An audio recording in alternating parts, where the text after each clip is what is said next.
So I recently purchased a new power rack and assembled it in the gym, and it's going great. But the only issue that I have with it is that it has a lot less plate storage for my Olympic plates. So ever since I put it together, my gym has an assortment of Olympic plates all over the place. So I'm going to show you guys today what I have going on to address this issue. So you can see what I'm talking about here. It has enough on either side to hold, I have four 45-pound plates on both sides. You can store more up there, but I decided not to because it gets in the way when I'm trying to bench inside the rack. So in the meantime, I've just had a bunch of plates laying all over the place. So the plan is to use some steel pipe. I have, what is this? This is 1-inch steel pipe. I have a few 8-inch pieces of this to start. Or actually, this might be 10 inches. Let me double check. Yep, so that's a 10-inch nipple. So 1 by 10. I have a few of these bases that I'm going to use and some caps to put on the end. And originally what I was going to do is, see, I have a 2 by 6 here. I was going to put a 2 by 6 vertically on either side of the rack and just run it from the floor to the ceiling and put those, spaced out evenly for the plates. Now, the issue that I ran into was that I have so many windows in this gym, and the way they're framed, there's a 2 by 4 here and a 2 by 4 here. So in the middle, there would be no place to bolt the 2 by 6 if it went vertically. It would not be strong enough to support the structure with the plates on it. So what I've decided to do is call an audible, and instead of running the 2 by 6 vertically from the floor to the ceiling, I decided to cut a piece horizontally, and it's measured at 16 inches so that it can hit the 2 by 4 on either side with a lag screw that holds the 2 by 6 in. And that way it's structurally sound and it's able to support the weight of the plates. So I have one of these installed. I'm going to walk you guys through the next one, and then I'll show you what the project looks like at the end when I'm all finished. Alright, so for this next piece that I'm going to install, the first thing I'm going to do is make sure that I have enough distance from the top of this plate to the bottom of the next one. So I'm going to hold one of these up and mark in place where I want the center of that next pipe to be. So that to me looks to be like a pretty reasonable spot to put it. So I'm going to mark right in the center of this hole here where that pipe is going to be.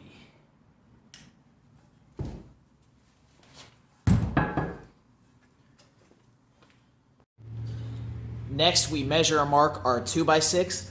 Actually, where I'm going to be putting this board is 13 1/8, not 16 inches. So let's mark that out.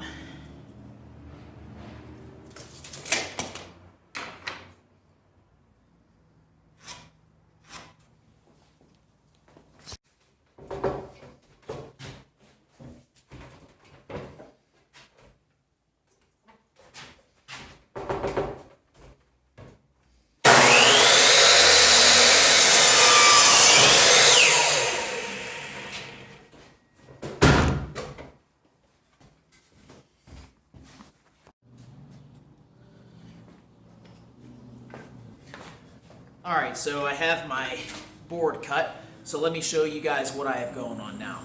So this is the mark that I made with that plate for where I want the center of this pipe to be eventually, and the center of this board. So what I've done is I've taken my square, my handy dandy speed square, and I took this line all the way across so it's easier for me to line this up. What I've also done on this board is I found the center of it. This is where the center of this is going to line up here for that pipe to go.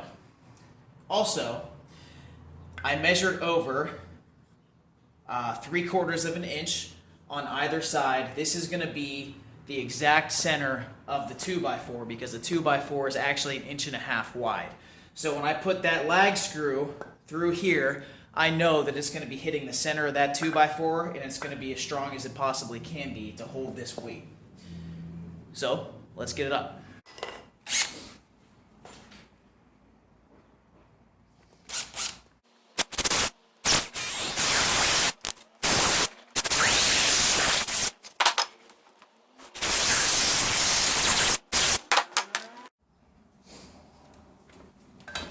Okay, so we got these holes drilled. Let's go ahead and line this thing up.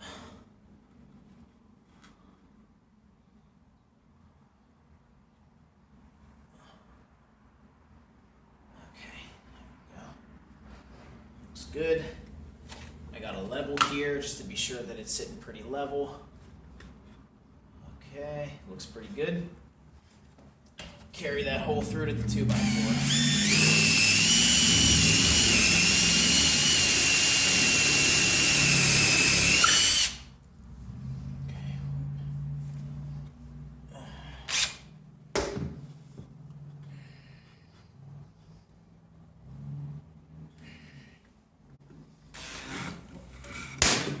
There's that idea.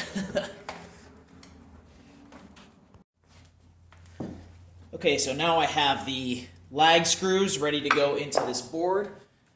I've got my socket wrench here.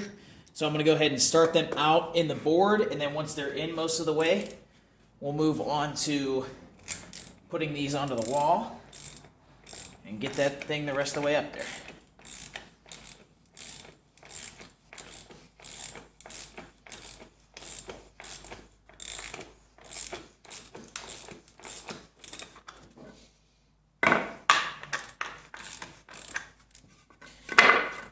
These are 1/2 inch by 3 inch long lag screws, and I think they're going to do a fine job of holding the weight up over time.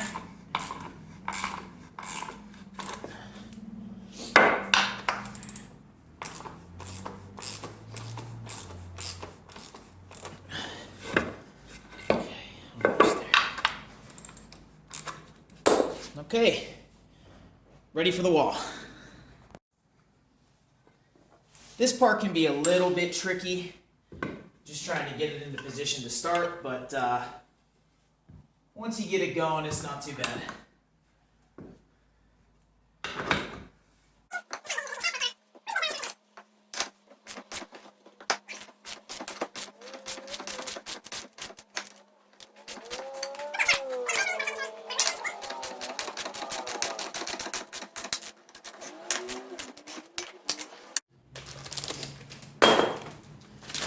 Okay, so we have that board up. Next thing we want to do is put our base on in the center and then put the rest of the parts on it, and it'll be good to go.